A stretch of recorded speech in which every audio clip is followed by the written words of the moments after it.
Okay, welcome back. This is going to be part 3 of Katana Maintenance and Upkeep, Care, whatever you want to call it. Doesn't matter. Today we're going to talk about brass. Brass is a wonderful thing, and the brass on your katana says a little bit about you. It also says a little bit about your katana. Now, in this case, it says that the katana this belongs to, this habaki, uh, previously referred to as the brass bit, and probably again, says that this is a cheap Musashi made in China. And there's nothing wrong with that. Musashi's a very common brand. It's not a bad brand, but it's a 1045 blade, so it's literally the least amount of sword you can bring to the game. And that's okay too. Not everybody, I mean, personally, I like 1045s. I've had a lot of luck with them in the past. But they are not exactly well sought after.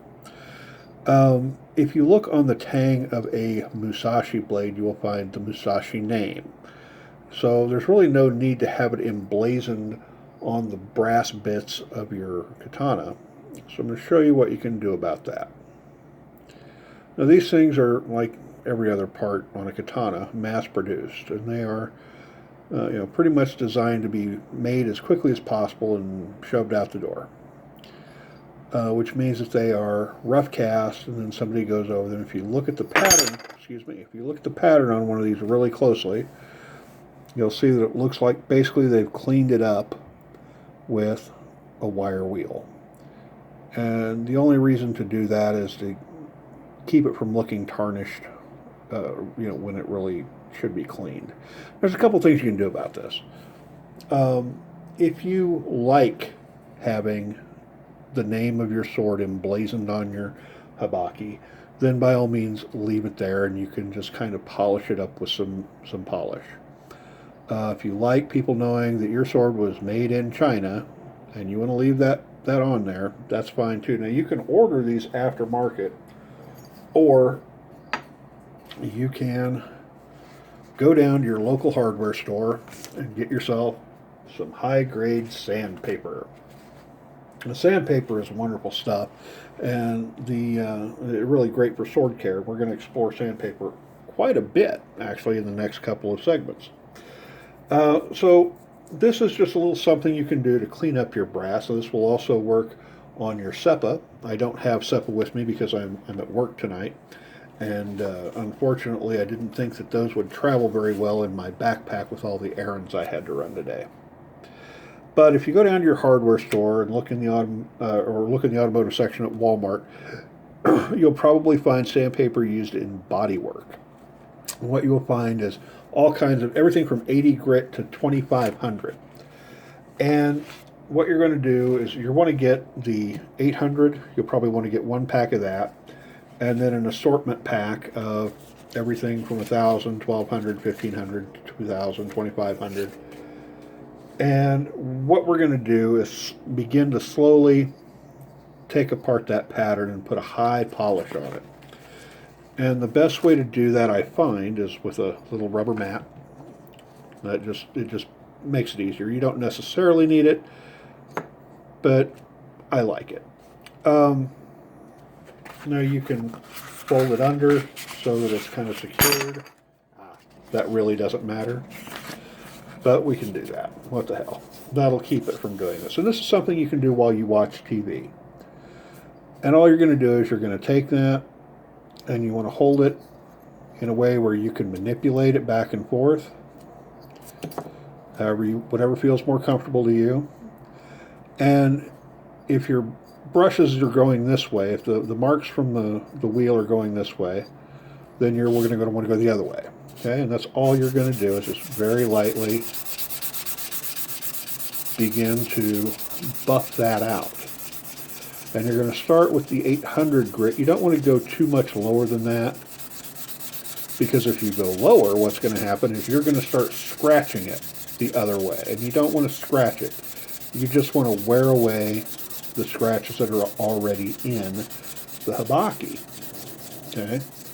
And this does take some time. This is not something that you just do in a day and commit to, and finish up. You have to do this over time, because it's probably going to take a good several hours to get all of these little scratch marks off of this thing.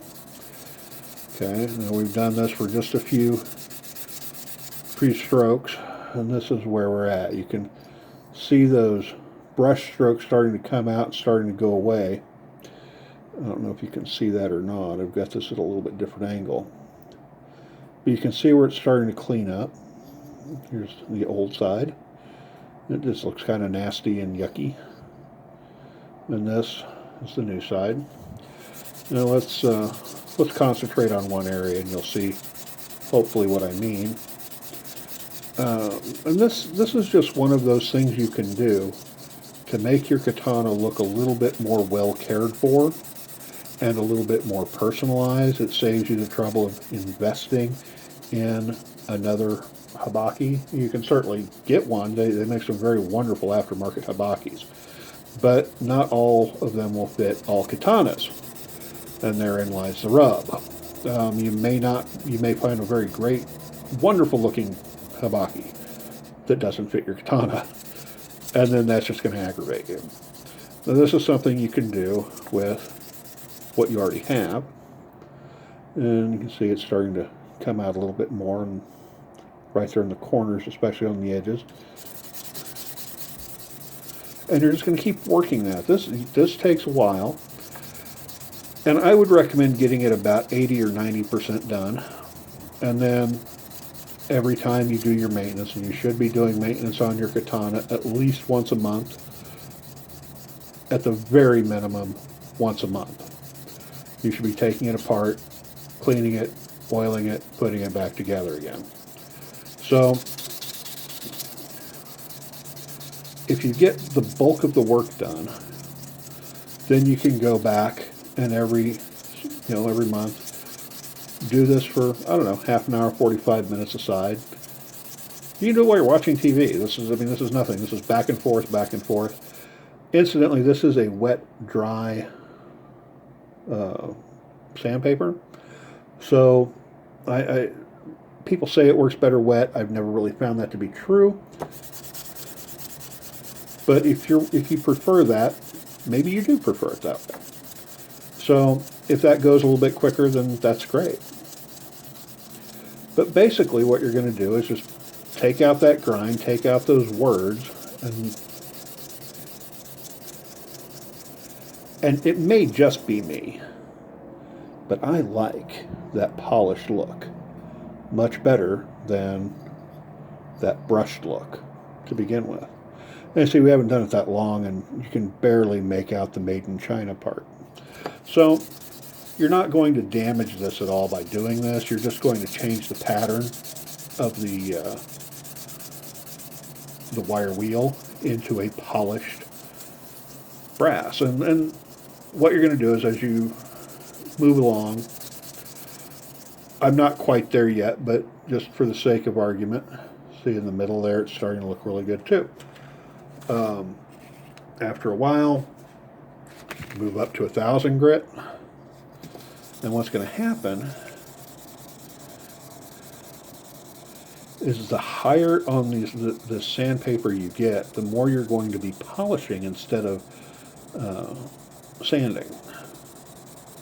And so there it's starting to pick up a really nice shine where we're working. And if you move up, here's some 2,000 grit.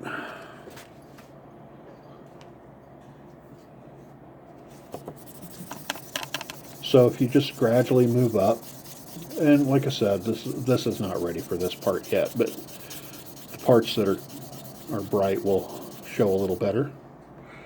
There you go. And see, that is going to eventually come out to a beautiful, bright, smooth finish.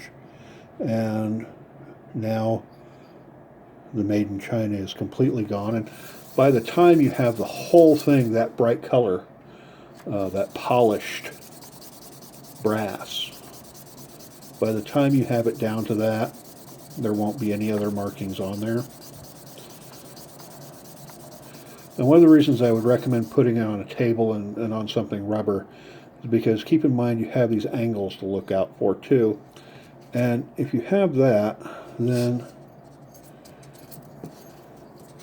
if you have something solid to put it on, then once you get it down the angle you like, you can start working on those edges.